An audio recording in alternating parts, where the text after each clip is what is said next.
Chapter 2. Taking care of that egg was an awful chore. The trouble was that the thing was so big that the poor hen couldn't handle it. You see, when a hen sits on her eggs, she keeps turning them over every now and then so they'll get warmed evenly all around. I guess everyone must know that anyway. But Pop says when you're writing something, you can't take anything for granted because you never know who might read it.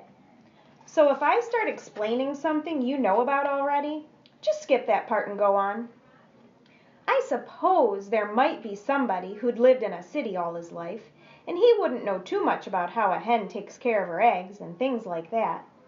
So I guess I better take Pop's advice and explain things as I go along. He must know what he's talking about, what with his newspaper and all. Well, this hen couldn't budge that big egg, so I had to come in 3 or 4 times a day and turn it over for her. I piled the straw up good around it to help keep it warm, and between the two of us we managed pretty well in the daytime, but it kept me kinda busy. Luckily, school was over by this time, or I don't think I could have done it. As it was, it cut into my fishing something terrible. I'd no sooner get out on Loon Lake in the rowboat and throw back a couple of sunfish that got caught by mistake when it would be time to cut back home and turn over that egg. And the hen would get fidgety if I stayed away too long. I guess she expected me to be right on time. I was afraid for a while that she wasn't going to stay on the job, but she did, and so did I. I didn't know what to do about nighttime because Mom said she didn't want me getting up in the middle of the night, and Pop agreed with her. They figured it might interfere with my sleep, and maybe they were right, but I would have done it anyway. I would have done almost anything to have that egg hatch out. You don't have a chance like that every day. Anyway, Pop said he'd turn the egg over before he went to bed at night, and if I turned it over the first thing in the morning, then we'd leave the rest up to fate. I don't know what he meant by fate exactly, because one night I had poison ivy on my leg and couldn't sleep very good, so I got up and went out to the hen house to turn the egg, since I was awake anyway. And who should I meet coming out of the hen house but Pop? He kind of coughed in an embarrassed way and said he couldn't get to sleep because it was so hot, so he'd just come out to see that everything was all right. I noticed it was 3 a.m. by the clock in the kitchen. I asked him at breakfast if he'd been getting up every night like that. Pop poked around in his cereal bowl as if he'd found a button or something, and he said he wouldn't lose his sleep over any egg, no matter how big it was.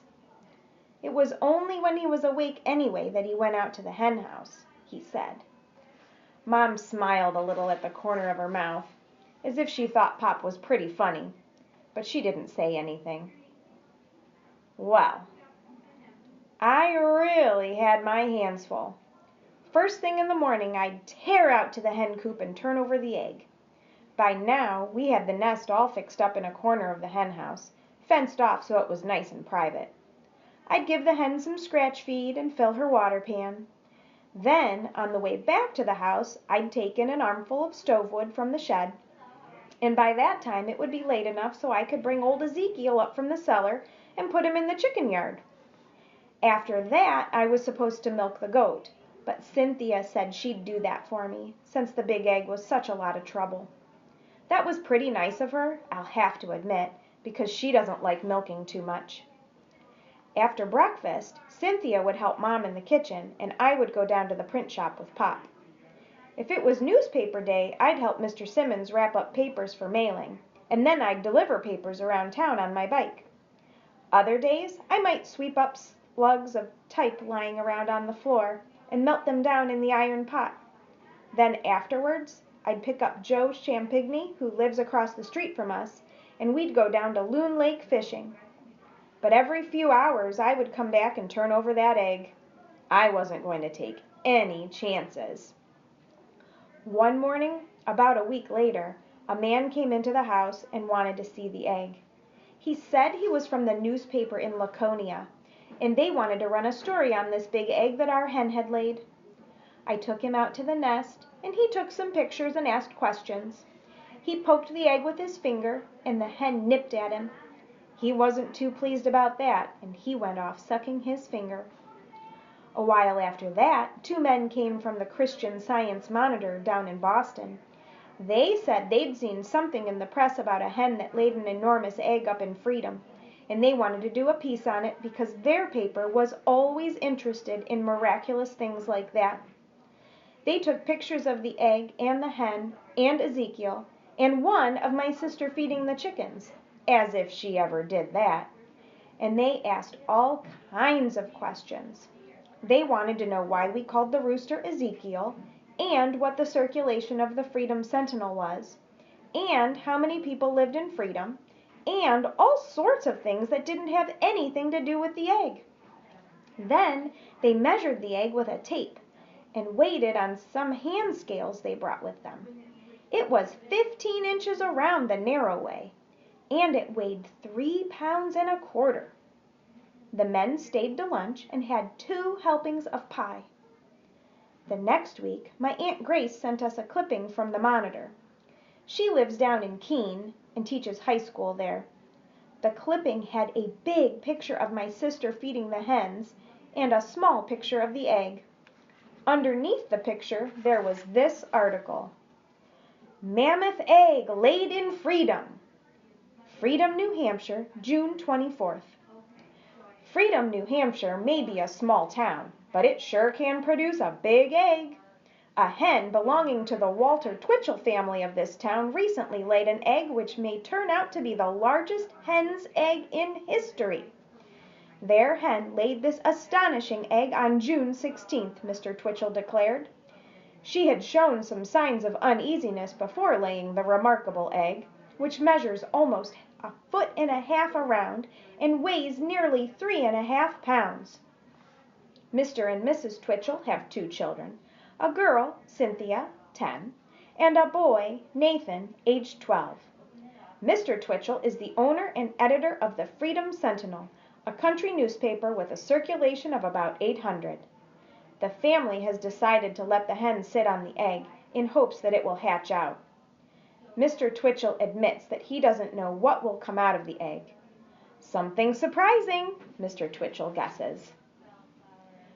Well, the 3 weeks were finally up. That's the time it takes for a hen's egg to hatch out, in case you didn't know. But nothing happened. I kept going out to the nest every little while all day long, but nothing doing. Pop went out 3 times after supper. No luck.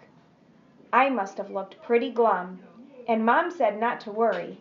Maybe an egg this size needed more time than a regular one. A whole week went by this way, and even Mom didn't seem to have much hope for it anymore. Pop looked really discouraged.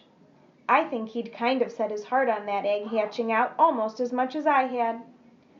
One evening, after a whole month had gone by, he looked at me for a while with his face sort of screwed up. "Nate," he said, "you counted on that egg hatching out, didn't you?" I said yes, I had. "And you've worked hard all this time taking care of the egg, and feeding the hen specially, and now it almost looks as if you wouldn't have anything to show for your pains, doesn't it?" I nodded, but I didn't say anything. He walked over to me and put his hand on my shoulder. "Well, Nate, I guess we have to expect a certain amount of hard luck every now and then, and we just have to take it. After all, it was pretty amazing just to find an egg like that, even if it doesn't hatch out." "What are you going to do with it?" Mom wanted to know. "Well, it isn't strictly fresh anymore," Pop said. "I suppose we might give it to some museum. They could preserve it somehow, and put a card on it saying it was the gift of Nathan Twitchell of Freedom, New—" "I don't want to give it to a museum yet," I said. "I want to be sure about it first. It might be a 5-week egg. You can never tell about something like this. It's not like an ordinary egg." "But how long are you going to wait?" Cynthia said. Are you just going to go on taking care of that old egg all summer? Remember, Pop said he was going to take us camping up in Franconia Notch sometime this summer. Pop sat down on the sofa and stretched out his legs. Now, Nate, he said, you deserve a lot of credit for keeping at this thing the way you have. Just don't try to follow a lost cause farther than it's worth, will you? Oh, no, I said. But I guess I was more disappointed than I let on. Just to myself, I decided that I would give that egg one more week. And if nothing happened then, well, that would be the end of it.